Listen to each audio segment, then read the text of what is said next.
Okay, how much money do you need? This is the big question. Now, when you think about how much money you need, think about the difference between how much money do you want and how much money do you need. So it's best to come up with two different budgets here. One as kind of a fantasy budget and one as a downright essential budget. We'll talk about this a little bit more at the end of this section. We're going to do a little recap on what's essential. So when we started Slam Academy, we made a budget and it came out to be around $150,000 that we thought we needed for startup. And we thought, how are we going to get this? We don't know anything about getting loans. We don't really know anything about anything.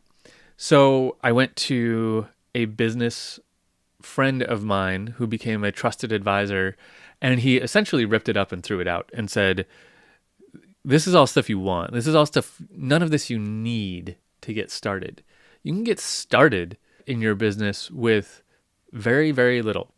So keep that in mind. What you absolutely essentially need and what you'd like to have.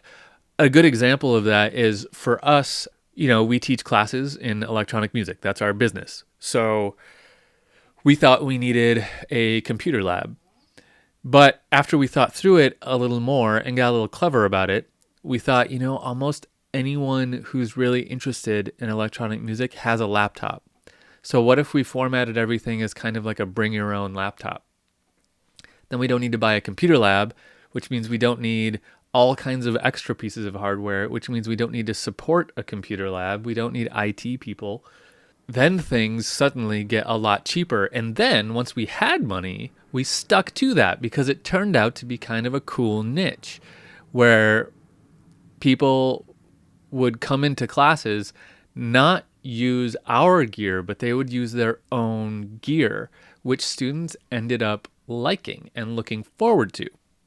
So this initial financial barrier became kind of a trademark in a way of the company. It's interesting. It really worked out. Now we do have a little arsenal of laptops, but we only use them for like our kids programs and things like that. Things where it's maybe not necessary to expect that students have a laptop on their own. So keep that in mind as we go through this. Don't get freaked out when I start talking about loans and equity. You don't have to do that.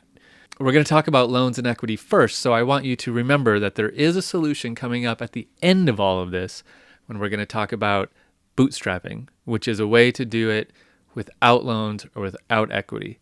It takes longer, but can be worth it.